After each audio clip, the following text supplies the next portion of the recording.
Fala, Masters! Seja muito bem-vindo e muito bem-vinda ao primeiro episódio do Geek Masters, o podcast do eMasters. Aqui a gente vai falar muito sobre desenvolvimento de software e tecnologia em geral.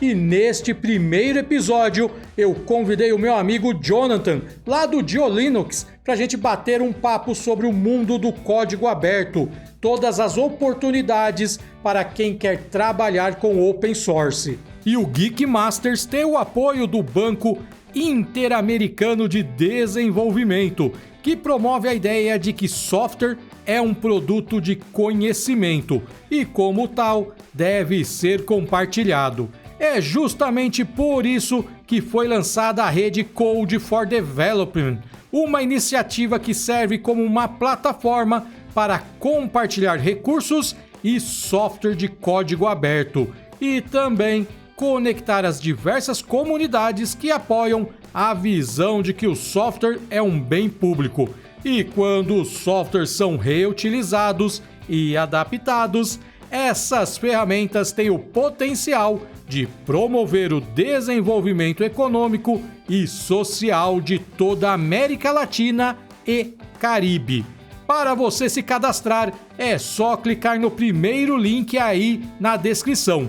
Além de ter a oportunidade de se reunir, trocar conhecimento sobre diversas ferramentas open source e conhecer projetos de sucesso já implantados em governos, os developers terão a chance de concorrer a um prêmio super especial. Uma viagem para participar na Developer Week, de 15 a 23 de fevereiro de 2023, em São Francisco, Califórnia, nos Estados Unidos, incluindo o pagamento da inscrição, o bilhete aéreo, alojamento e ajudas de custo. Então não perde mais tempo e clica aí no primeiro link na descrição deste podcast. E aí, Reinaldo, tudo bem? Prazer estar aqui com você. A gente já conversou diversas vezes ao longo da história da internet, né? Mas é sempre bom voltar e trocar uma ideia contigo. Para quem não me conhece ainda, eu me chamo Jonathan, o pessoal da internet me chama só de Gil. Talvez porque, né, reduziram o nome do projeto pelo qual geralmente as pessoas me reconhecem, que é o GeoLinux, justamente, que é um projeto de tecnologia onde a gente dá um enfoque um pouco maior em open source, Linux, esse tipo de coisa, né? O nome um pouco que sugere isso, mas a gente tenta ser bem mais abrangente do que somente Linux. Digamos que a gente é um veículo de mídia, de tecnologia, com um carinho especial pelo pinguim, vamos dizer assim.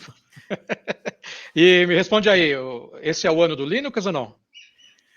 Cara, todo ano é o ano do Linux, né?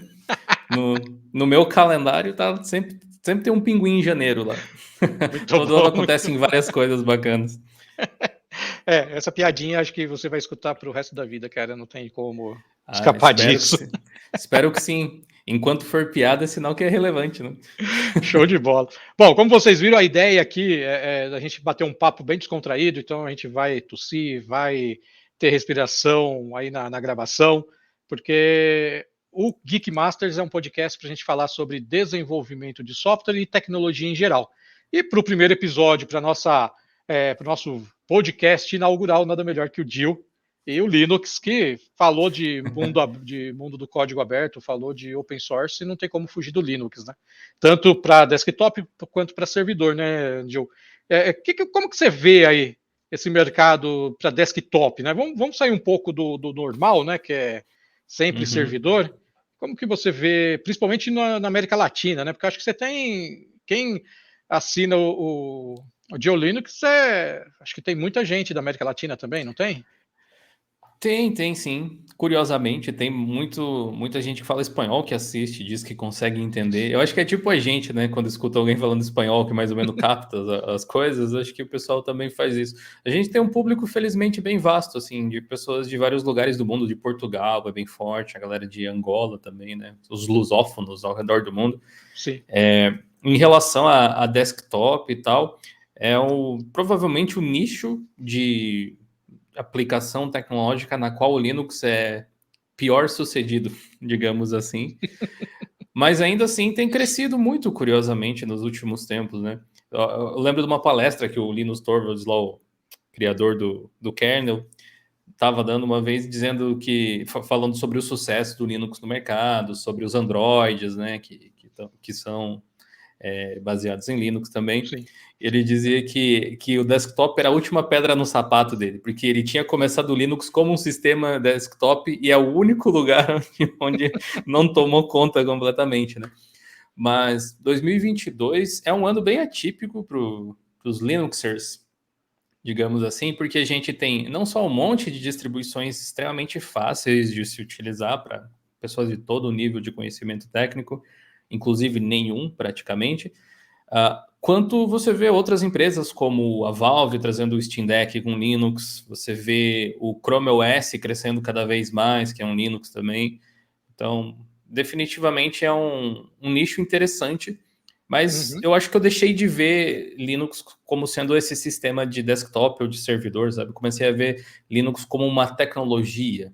Do mesmo jeito que a gente utiliza uma linguagem de programação para criar algum tipo de aplicação, a gente utiliza Linux para ser o motor, digamos, de alguma coisa que está sendo criada. É um carro inteligente, é uma porta eletrônica, é uma geladeira inteligente, é o sabe? core, Que vai né? para tudo que é lado, exatamente. Ele está ali no núcleo de tudo e a partir dali, né? Então eu acho que vai chegar um ponto que a palavra, tipo, a nomenclatura, a palavra Linux, ela vai ser diluída dentro dessas tecnologias, né? Então, você acha que... Tecnicamente já é, né? Se for ver, já é basicamente tudo que está ao nosso redor em termos tech, qualquer coisa eletrônica que você tem em casa que tem um chip, um processador, um pouco de RAM, existe a possibilidade de ser alguma versão de Linux ali rodando, seja tem uma Alexa torradeira. aqui, ó. Tem uma Alexa aqui que ninguém fala, né? Não é o Linux monte... da Amazon, né? exatamente. E você vê a própria Microsoft também utilizando mais hoje em dia, que seria meio que um bastião, assim, né, de tecnologia não open source com o Windows, mas hoje você tem Linux dentro do próprio Windows já também, com o WSL, por exemplo.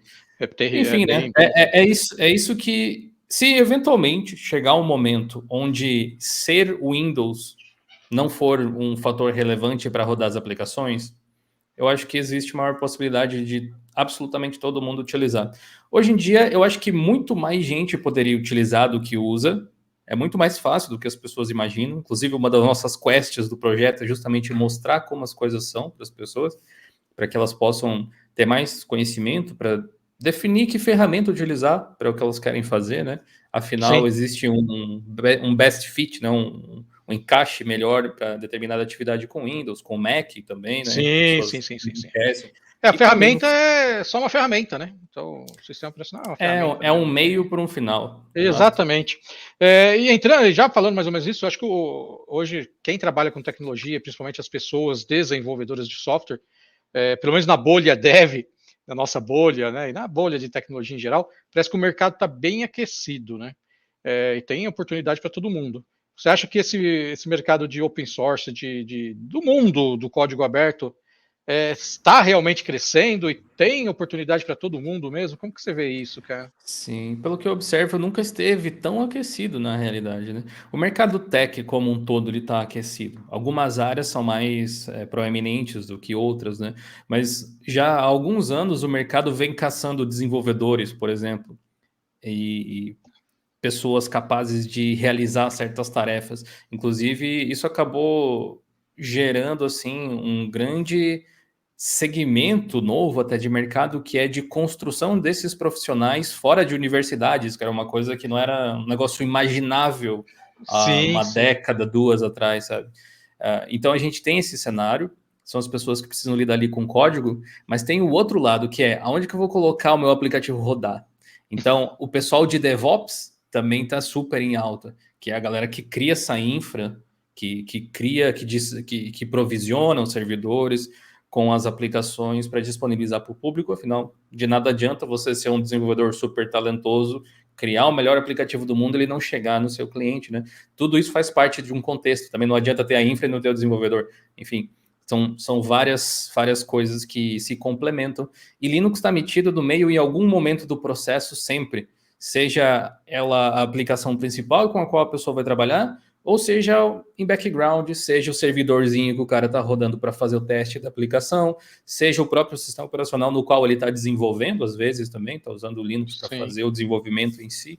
Então, definitivamente tem muitas oportunidades.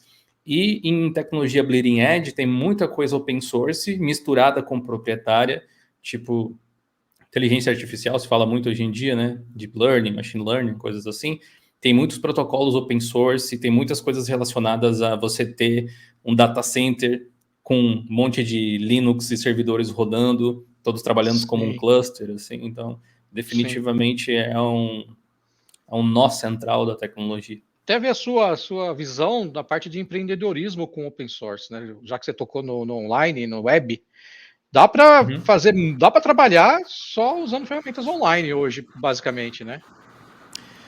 Olha, eu concentrei muito do meu workflow de trabalho como empreendedor digital, assim, em aplicativos web. Então, essencialmente, tem alguns aplicativos que eu gosto, eu prefiro utilizar instalado no computador, tipo um Spotify da vida, vamos dizer, para ouvir música. Eu gosto de ter o app, poderia acessar só pelo navegador também, para ouvir música daria igual. Sim. Se tem alguns detalhes, assim. E edição de vídeo e de imagem eu ainda faço bastante offline, especialmente edição de vídeo, ainda que de imagem, por exemplo, um Canva da vida, seja uma mão na roda, muitas vezes, então eu acabo usando ele, que é o web. Agora, de resto, eu teria aplicativo para tudo, se eu quisesse instalar, mas eu tenho um navegador com um monte de atalho. É basicamente isso. É isso. E qual que é o sistema qual a distro que você usa hoje aí? Desculpa, só atrapalhar. Depende do dia. mas, assim, tem uma que está no meu computador de trabalho há anos já, que é o Pop! OS, uma distribuição baseada no Ubuntu, que é de uma empresa dos Estados Unidos, chamada System 76. Eu considero uma das mais fáceis hoje em dia e mais out of the box, como se chama, né? Que você instalou, já está pronto para usar. E eu acabo utilizando muito desses web apps aí para fazer de tudo um pouco. Então, o legal é que eu tenho o meu Windows aqui também, tenho o Mac e tenho o Chromebook, então é só eu logar no meu browser que o meu workflow tá todo ali assim, sabe? Exceto um programinha ou outro, como eu disse. E essa realidade, que eu aposto que muitas outras pessoas também vivenciam ali no dia a dia, se você prestar atenção, ela denota uma coisa muito clara, a necessidade de profissionais que consigam disponibilizar esse tipo de ferramenta para as pessoas, né? Então, para quem pensa em open source, para quem pensa em desenvolvimento, como que a sua aplicação pode chegar até as pessoas de melhor forma, sem ser para um navegador, que é um aplicativo que literalmente todo mundo tem instalado no computador e simplesmente acessar a sua aplicação via um site. Esse lance de PWA tem sido cada vez mais forte também, né? Tudo está virando open hoje, né? Porque você tem Open Bank, é uma tecnologia que se fala há muito tempo no Brasil, mas ainda está engatinhando aí. Mas eu acho que o Brasil até que está bem avançado se a gente comparar com outros lugares, né? Essa questão de open source. O que você acha? Porque tem muita coisa que a gente escuta que as pessoas estão começando a trabalhar e parece que é algo que a gente já mexe há anos aqui, né?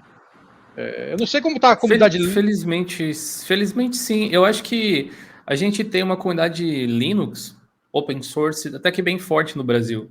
É um conhecimento que, inclusive, é o meu orgulho de ter sido parte desse movimento de popularizar essas informações. A gente vê muitas vezes até em conteúdos internacionais, sabe, europeus ou norte-americanos, até uma certa ignorância a respeito do assunto, de não realmente entender do que se trata, como se aplica, por que é bom, por que é ruim, onde que funciona, onde que não funciona, sabe? E aqui a gente vê as pessoas falando isso com maior sobriedade. Muitos dos profissionais, inclusive daqui, trabalham para empresas de fora, muitas vezes, por ter conhecimento avançado nesse tipo de segmento. O pessoal da área de desenvolvimento de software aí acho que não sei se ainda é um sonho, mas muita gente procura isso, né? E se você está ali no Twitter, você vê muita gente que está ou na Holanda, ou está na Dinamarca, está tudo ali, né? Concentrado muito para fora. Ou está no Brasil mesmo, mas trabalha para essas empresas de lá. Isso, né? Exatamente. Nem todo mundo precisa. Exato. Não é mais uma barreira, né? Esse tipo de coisa. Apesar de as pessoas estarem consumindo no Brasil, o talento é exportado de alguma forma. Às vezes. Exato. Às vezes a gente acaba ficando sem as pessoas aqui porque acabam, né? indo para lá. E aproveitando isso aí, você acha que é difícil eu migrar? Tipo, eu uso o pacote Office da Microsoft desde sempre, desde o meu, do meu PC XT lá em 1990, que era só Word, né? WordStar, Word. Você acha que é difícil eu migrar para uma plataforma, seja Office ou não, de código aberto, saindo de uma proprietária? Qual que é a maior dificuldade que você vê, assim, pelo seu conhecimento? Bom, a parte de Office e tal é um dos elementos que pode realmente colocar, ser um drawback para algumas pessoas, como se diz, ser um fator de desistência. Mas eu não separo muito as coisas mais entre software aberto ou fechado, apesar deles serem, tipo, ser um plus, se for open source, sem dúvida. Eu separo entre funciona e não funciona, né?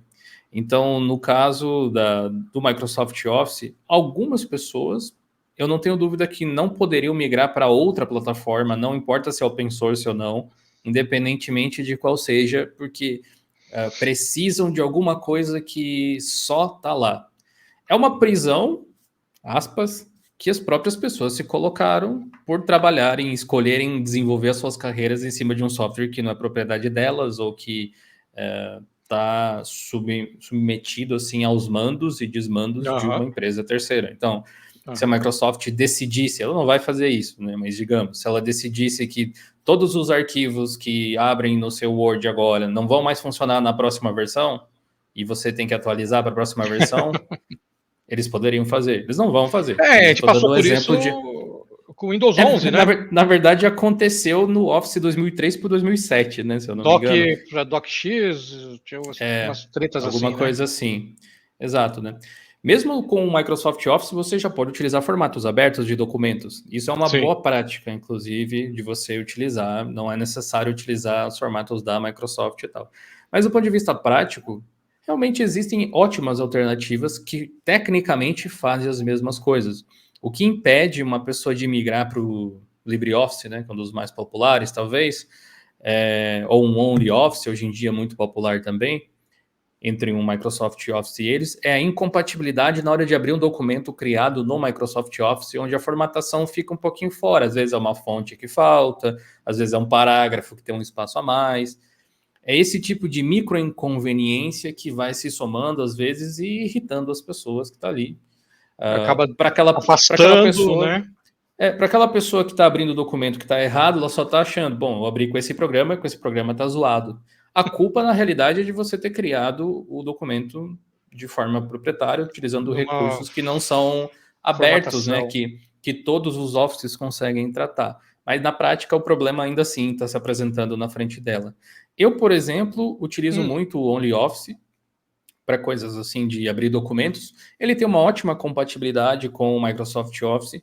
Eu nunca tive maiores problemas com documentos assim, mas não é porque eu não tive que outra pessoa não terá, então vale o teste. Mas há muitos anos já que eu utilizo o Google Docs, por exemplo. Há muito tempo que eu utilizo o Google Docs. A gente estava até observando agora há pouquinho aqui a nossa pauta para o episódio de hoje, né, dos assuntos, estava lá no Google Docs, documento compartilhado, que você acessa de qualquer lugar, de celular, de smartphone, de celular de smartphone não, né, do smartphone, do computador, etc. E você não tem esse problema de formatação. E a própria Microsoft vem fazendo isso com o Office 365 na nuvem. A tendência ir tirando as coisas um pouco disso aí, porque você... atinge mais pessoas, tem mais potenciais clientes, e outra, você elimina totalmente esse problema de compatibilidade, de qual versão a pessoa está utilizando, ela atualizou, ela não atualizou, que versão do Windows ela está rodando, tem tal recurso, não tem, sabe? Vai alinhando as coisas desse jeito. Você falou disso aí, de repente a pessoa, não que ela queira, mas ela é a culpada de algo não funcionar em vários softwares, seja proprietário ou não, né? Daí tá... Como eu falei, quando chegou o Windows 11, você tinha que ter o TPM lá habilitado e nem toda placa tem isso, né? Então, sendo um software proprietário, ela pode fazer isso, né? Ela pode te obrigar a ter isso, né? Eu não sei se o Linux tem isso também. O Linux tem algumas coisas que ele exige de configuração do hardware, já pensando em hardware mesmo? Não, nesse sentido assim não, sabe? Porque dificilmente existe Não vou dizer todas as distros, né? Porque o Linux é um negócio muito amplo e é utilizado em N coisas. Então, dependendo de onde você pensar, talvez seja. Mas vamos pensar em Linux como um sistema que você instalaria no desktop alternativamente ao Windows. Vamos pensar no Linux desse jeito para essa pergunta. Não existe, que eu saiba, alguma distro que impõe algum tipo de limitação assim. Mas limitações existem, elas geralmente estão atreladas à idade do hardware, sabe? O Linux ele é um kernel que tem muitos drivers, ele é gigante nesse sentido, ele suporta muita coisa ao mesmo tempo. Mas a história da informática é muito longa, e não faz muito sentido você ter drivers, às vezes, para aquele computador lançado lá nos anos 2000. Não. Ou uma placa de rede daquela época, ou qualquer coisa assim. Curiosamente, muitas distros dão esse suporte ainda. Então, você pode reciclar máquinas antigas assim, mas a limitação seria em você, não ter, de repente, o driver para um hardware extremamente antigo e raro, que era, na época, especialmente no início dos anos 2000, Linux não era nem perto do que é hoje em termos de facilidade para o desktop. Linux foi lançado em 91, para quem não sabe. Então, uma janela bem curta de tempo ali. Sim, bastante. E você pode, eventualmente, ter problemas com hardware extremamente novo. Também, é isso que eu te perguntar. Meses. Eu tenho um notebook, que está parado, eu tentei instalar o Ubuntu, né? Que acho que é a primeira, né? Acho que todo mundo, vou instalar o Linux, vai lá. Porque hoje eu uso no meu ambiente, meu ambiente de desenvolvimento hoje é o Windows 11, com o WSL2 ali rodando, eu tenho tudo ali, meus containers, tá tudo lá, né? Isso falando já no mundo do desenvolvimento aí que. Né? E lá ele não tinha o drive para uma GPU, né? Para uma placa, porque esse notebook ele era um notebook gamer de 2000 alguma coisa aí. E era AMD, e eu não achei isso de jeito nenhum, cara, tanto que ele tá parado aqui. E eu também fiquei meio com preguiça, vamos dizer assim, que eu acho que também é um dos grandes problemas, né, para quem vai é um da Dell, depois eu até te mando, é um Dell, agora a GPU eu não tenho ideia de qual seja, mas é um i7 de quinta geração, sei lá, alguma coisa assim, e uma placa dedicada da AMD, Radeon, M alguma coisa, né, aquelas Radeons. E ele não consegui fazer ele funcionar. Você acha que essa dificuldade pode afastar um pouco o pessoal não só de Linux, né? Porque o Linux é uma das coisas, né? Porque o open source é muito grande, né? Mas tem coisa que é de código aberto que o próprio desenvolvedor deixa meio que aberto mesmo para quem vai usar fazer aquilo que ele quer e tudo mais, né? Você acha que isso pode ser um dos fatores, assim, das pessoas terem medo de migrar? Porque saindo da nossa bolha de tecnologia, tá? Indo lá para o usuário comum, para aquele cara. Cara, pode ser. Eu acho que qualquer coisa que dificulte a sua utilização de algo que antes estava funcionando vai ser um fator, sabe? Ou que te traga uma experiência não tão boa quanto a que você esperava, assim. Eu diria que o usuário comum, ele nem é muito parâmetro, porque o usuário comum não sabe formatar o computador, né? O usuário doméstico e tal. Isso é verdade. As pessoas, inclusive, utilizam o que vier instalado. Se vier o Windows 10, a pessoa vai usar o Windows 10. Se vier o Windows 11, vai usar o Windows 11. Se vier o 7, fica com o 7, até levar no técnico da esquina trocar lá. E não atualiza também, né? Ele vai estar sempre com a última... inclusive, acho que um primo meu comprou eu não lembro a marca, mas veio com aquele Endless OS, que é um sistema legal, né? Mas ele era mais voltado para pessoal iniciante mesmo, não era? Lá no início. Mas não iniciante em Linux, iniciante em tecnologia em geral. Ele é um sistema para inclusão digital. Inclusive, deve sair um vídeo sobre ele no canal em breve, uma atualização a respeito. Então, está sendo atualizado até hoje. Tem novidade até hoje. É um projeto maravilhoso. Assim, a Endless Computers faz um trabalho assim digno de nota, sabe? Que legal, fazer tipo pesquisa em países subdesenvolvidos ou nas favelas do Rio de Janeiro, entrevistando as pessoas para saber o que elas precisam para entender tecnologia e conseguir criar um currículo, fazer um planejamento financeiro, sabe? Mudar a vida dessas pessoas. E é um sistema operacional que coloca a internet offline, porque muitas vezes essas pessoas não têm acesso à conexão de alta velocidade ou nem tem conexão nenhuma. Então, dentro do sistema, você tem, tipo, uma Wikipedia offline para você poder pesquisar e ler os verbates. Você tem tutoriais de um monte de coisa, aplicativos para ensinar sobre saúde, sobre matemática, astronomia. Idiomas. É um sistema operacional é um sistema operacional para inclusão digital, inclusive ensinar a programar. Tem aplicativos educacionais, assim, em relação a Deve isso ter o também. Scratch lá, né? Que é de blocos, né? Acredito que tem, assim, se eu não me engano, é um dos que tem um para Arduino também. É um sistema bem interessante, né? Mas voltando um passinho atrás no que você tinha perguntado sobre as pessoas terem dificuldade de testar e coisas desse tipo, existe um nível de usuário intermediário que está no que eu chamo de limbo computacional, que é o cara que vai ter problema com Linux eventualmente. Pessoas que não têm conhecimento nenhum, elas não têm parâmetro de comparação. Elas só sabem se a coisa está funcionando ou se não está. Ela não sabe se está funcionando da forma mais otimizada, se deveria ter um botão aqui ou um lá, ou qualquer coisa assim. Então, se você der uma distro para ela e der as diretrizes básicas, dizendo, olha, aqui é assim, para você acessar o seu pendrive, os seus arquivos é aqui, para acessar a internet, clica aqui, para baixar um aplicativo, aqui é a lojinha de aplicativos, não tem terminal, não tem nada. E existe a outra ponta, que é o usuário intermediário alto, avançado, sei lá como quiser chamar, que é o cara que desdobra todos os sistemas operacionais. Afinal de contas, são ferramentas. É o cara que manja de Windows, de Linux, de Mac, de BSD, do que for, sabe? Ou, pelo menos, tem uma noção básica para saber pesquisar Ele por vai onde... mais a fundo ali, né? Exato, mas tem Esse um é um cara geek, intermediário né? Um ali... nerd geek. Pode ser. Esses somos talvez nós aqui, que Que gostamos não tem de medo, não tem explorar as medo. coisas. Exato, não tem Exatamente. medo. Mas existe um fator intermediário ali, um tipo de usuário intermediário que é o que sabe o suficiente para mexer com as coisas que mexe, mas quando é colocado em um outro ambiente se sente muito desconfortável. E aí é uma questão até psicológica, se a gente for ver, né? Se você sofreu para aprender alguma coisa, você não vai querer repetir a dose para aprender a fazer a mesma coisa de um outro jeito. E muitas vezes é isso que o Linux acaba promovendo para as pessoas, se você pensar. É uma forma É um jeito diferente de diferente pensar. de vivenciar a mesma tecnologia. E se você já teve dificuldade com aquilo, ou se sente um expert, ou se você foi reconhecido pelos seus pares, pelo pessoal da sua empresa, como alguém que entende muito de Windows, por exemplo, e você vai migrar para o Linux e você sente que não consegue fazer as coisas porque não conseguiu entender, porque parece difícil, é mais fácil, psicologicamente falando, você colocar a culpa de, não, esse Linux que deve ser difícil, porque eu sei fazer as coisas, entendeu?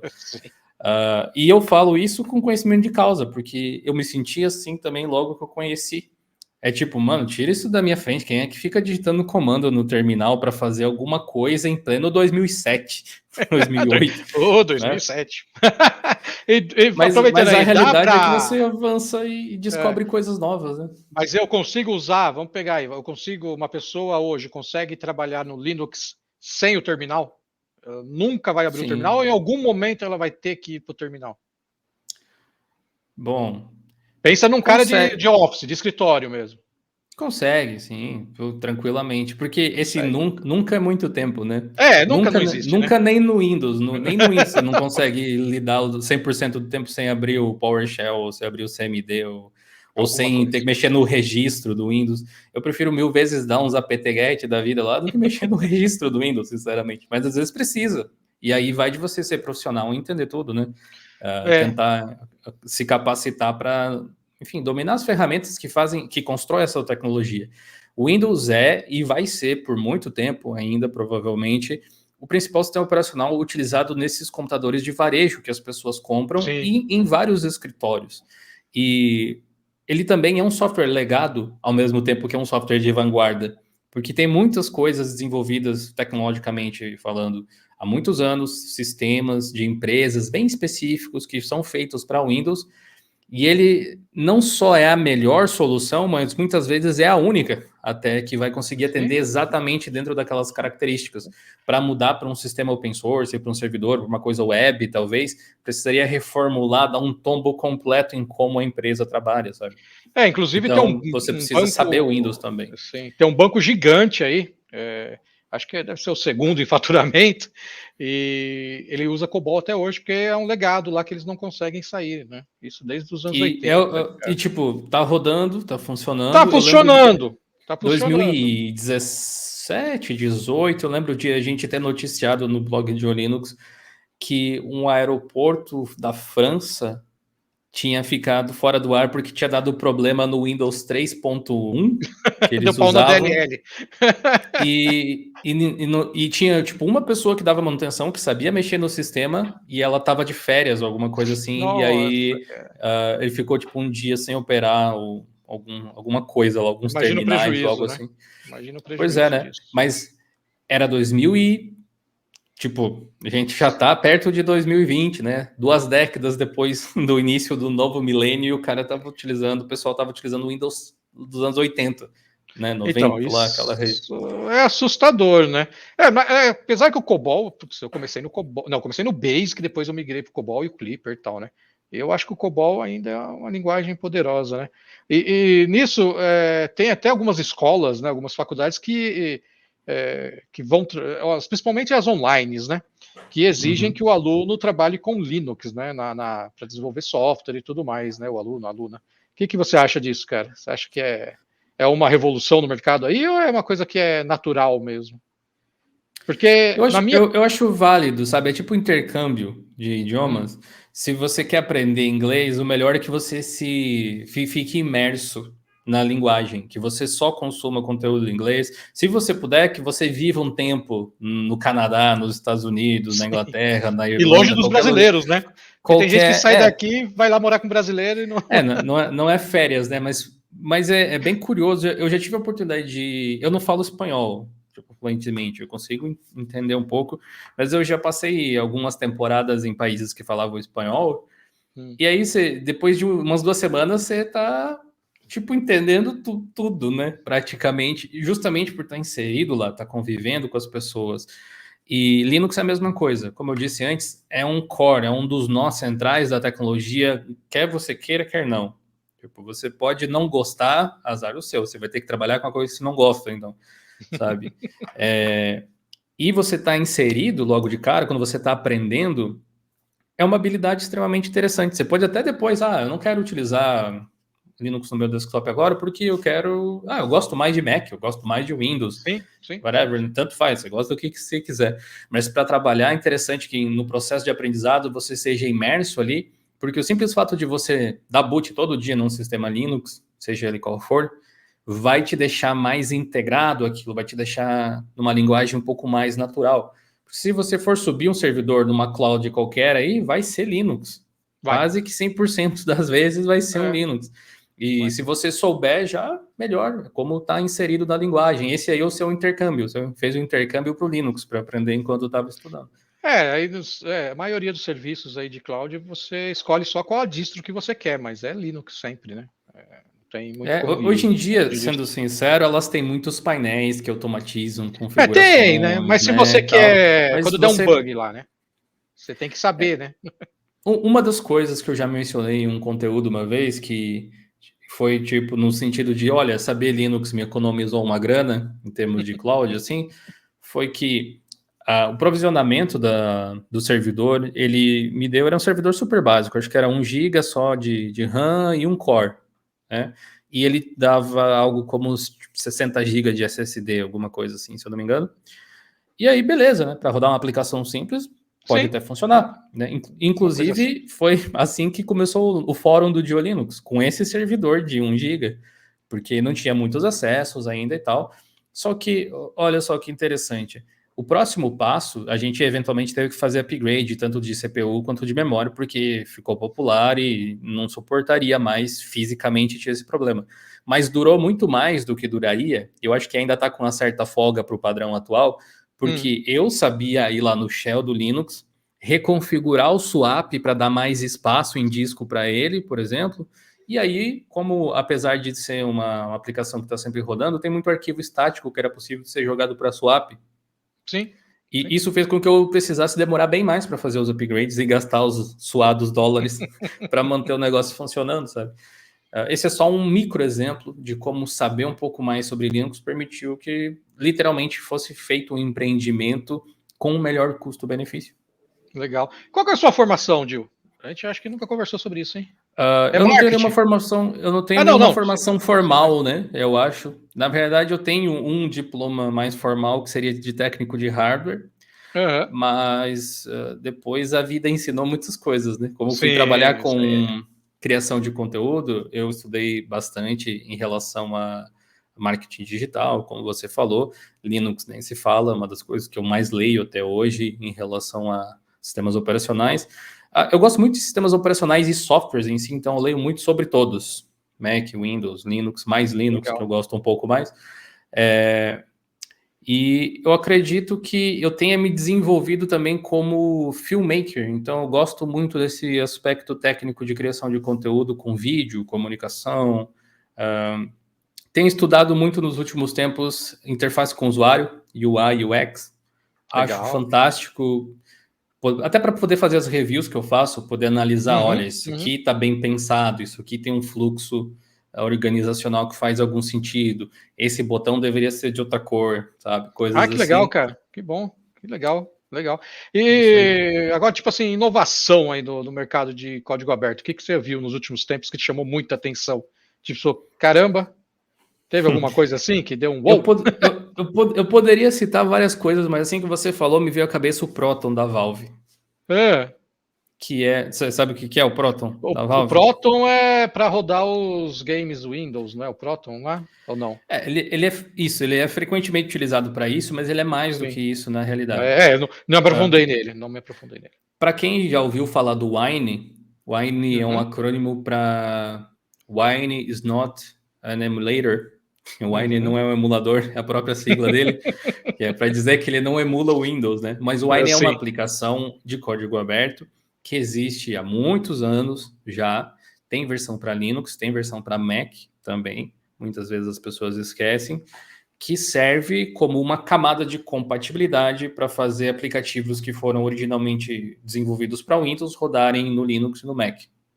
Legal. Ele basicamente traduz as chamadas, as system calls do sistema do kernel do Kyrium para o kernel do Windows para algo que o Linux possa entender. Eu tenho um vídeo de 40 minutos que é uma aula sobre como o Wine funciona a fundo, se alguém quiser se aventurar, tiver esse tempo livre. A gente deixa aí embaixo aí na descrição o link. Vale a pena dar uma olhada. Então, mas a pessoa não vai ficar bêbada no final, não, né? Não. Apesar do nome, é completamente safe. Wine. E esse da Valve, mas dá para assistir tomando um Wine, isso aí sempre vale isso é show de bola. Então, o Proton, ele é originalmente um fork do Wine. Fork é um termo utilizado em desenvolvimento e tal, quando você, digamos, clona um projeto e começa a desenvolver ele por conta própria, adicionando então ele é baseado no Wine. Isso eu nem imaginava. Mas ele é open source, da mesma forma que o Wine, de código aberto, e recebe colaboração de muita gente, mas ele é encabeçado, desenvolvido pela Valve, a empresa que está por trás do Steam, talvez a maior plataforma de jogos de PC aí da história da computação moderna, provavelmente. E o Steam Deck agora, né? Da história da computação, né? Ponto. Eu acho que a Steam é esse marco aí. Sim. E o que o Proton faz? Tecnicamente, ele faz a mesma coisa que o Wine faz, ele tem as mesmas características, mas ele é mais otimizado para games, ele é pensado para fazer com que os jogos rodem. E ele é meio que base do Steam Deck, que você falou aí. Ele é uma das ferramentas core da viabilização de um projeto como o Steam Deck, que usa um sistema operacional Linux tradicional, é um Arch Linux modificado, que é o SteamOS.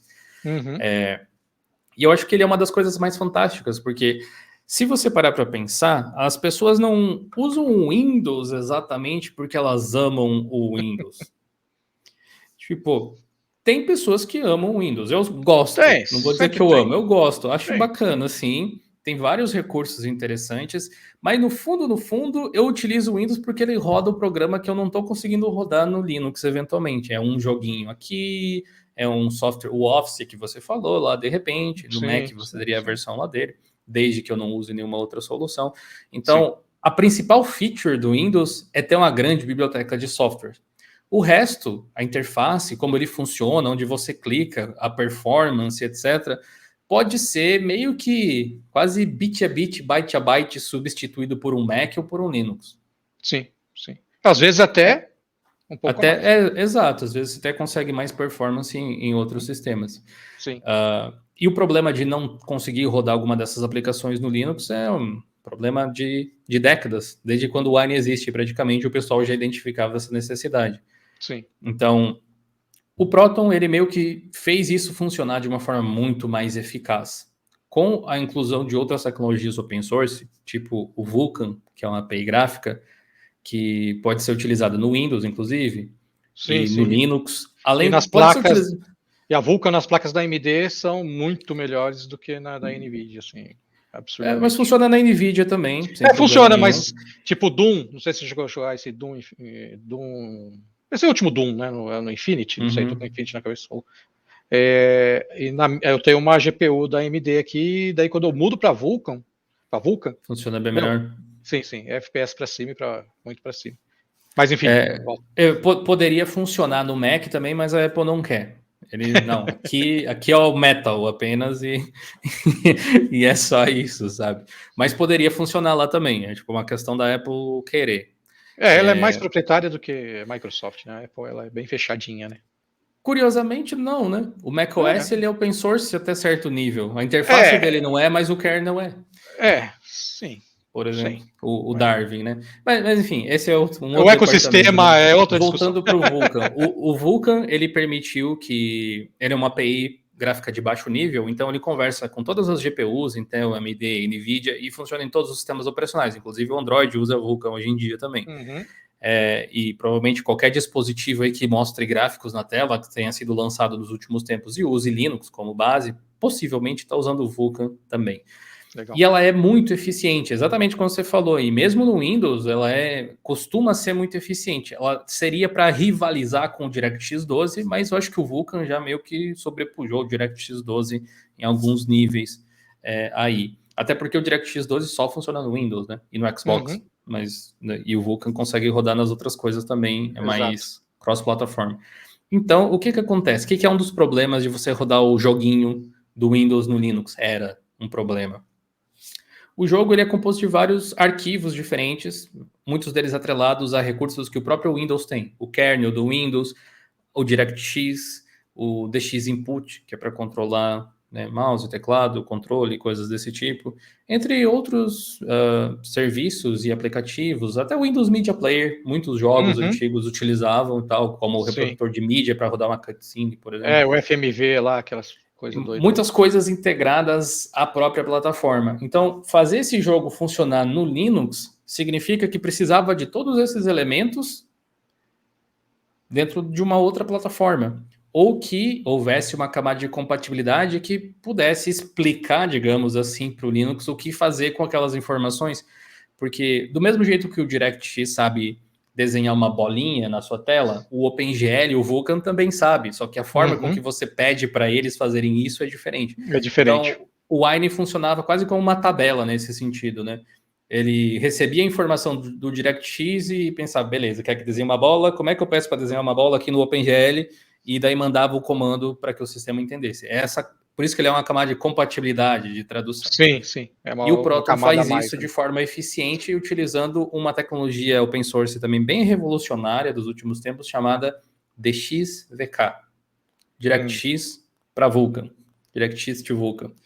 Isso é novidade também. O que acontece é que os jogos que são feitos, programados para usar DirectX, quando vão rodar no Linux, são traduzidos para o Vulkan. Simples assim. E como o Vulkan é muito eficiente, muitas vezes rodam até melhor no Linux, por causa do Elden Ring, que saiu umas semanas aí. No Linux a performance é bem melhor do que no Windows, e tem a camada de compatibilidade envolvida, por exemplo. Olha só. É natural, né? É bem natural. Eu acho que eu tô doido para pegar um Steam Deck, cara. Doido. Eu também. Só que eu quero pegar aquele mais caro, né? Porque senão não adianta. Só que aqui no Brasil, mais uma vez, como você falou, a gente vive num mundo paralelo. E aqui ele vai custar 5 mil reais. Se eu pudesse citar aí um projeto open source de muito destaque nos últimos tempos, para mim o Proton é, sem dúvida, um deles. Pela premissa, ele compatibilizar... Porque ele pode ser utilizado para outros programas também, não só para jogos. A questão é que ninguém está explorando esse lado ainda com muita eficiência. Tem a Codeweavers, que faz um software chamado Crossover para Mac e para Windows, que é um software pago, inclusive. Ele é tipo um Wine pago, né? Uma interface para o Wine, para o Proton, etc. Então, pode ser que eles exploram, às vezes, esse cenário de Office, por exemplo. Dá para rodar o Office, a gente falou do Office antes, dá para rodar o Office no Linux hoje em dia, através do Proton, com do essa Wine. camada. Exato. Só que legal, a questão não é nem poder ou não poder, é tornar isso fácil o suficiente para ser transparente para pessoas com qualquer nível técnico. Eu acho que em algumas situações não chegou lá ainda de ser tão simples assim, mas para qualquer um que tenha um mínimo de quero fazer, vou ver como faz, provavelmente vai conseguir. Vai conseguir.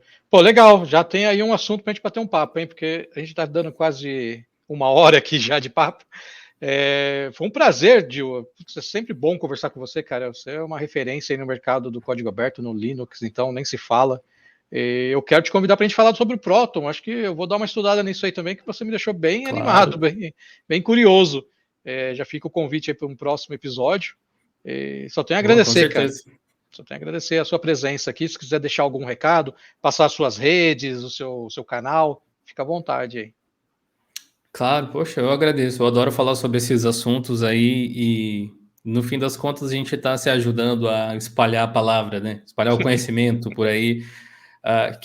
Às vezes as pessoas até se confundem, talvez, pela própria história de divulgação de software livre, de open source. Existem algumas pessoas um pouco mais extremistas nesse sentido, de que acreditam que as coisas devem ser feitas de uma determinada maneira. Mas uma das coisas que eu sempre tentei deixar muito claro é que você usa o que você bem entender. Não estou aqui para dizer o que você deve fazer com o seu computador que você pagou com a sua vida aí. O que a gente tenta fazer com o projeto de Linux é mostrar opções, a diversidade de coisas que existe. Então, não se limite somente ao que veio pré-instalado na sua máquina. Explore o mundo um pouco mais, porque eu gosto de usar esse termo. Você conhecer um pouco de Linux, de open source, é como dar uma espiada por trás da cortina da Matrix e ver do que as coisas que estão ao nosso redor, tecnologicamente falando, são feitas.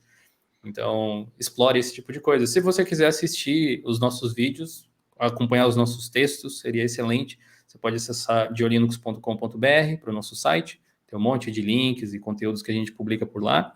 E o canal no YouTube, youtube.com/diolinux, você também vai encontrar tudo que a gente faz por lá. Obrigado aí, Siloto. Valeu, cara. Já fica aí o convite, hein? Vamos conversar sobre Proton aí, que esse negócio aí é poderoso. Pô, quando quiser, só chamar. Beleza, cara. Obrigado. Para quem acompanhou a gente até aqui, obrigado também. Toda semana aí, todo mês, na verdade, vai ter um episódio do Geek Masters. E a gente sempre vai trazer um convidado, vai trazer um assunto diferente para a comunidade de desenvolvimento e também de tecnologia. Valeu!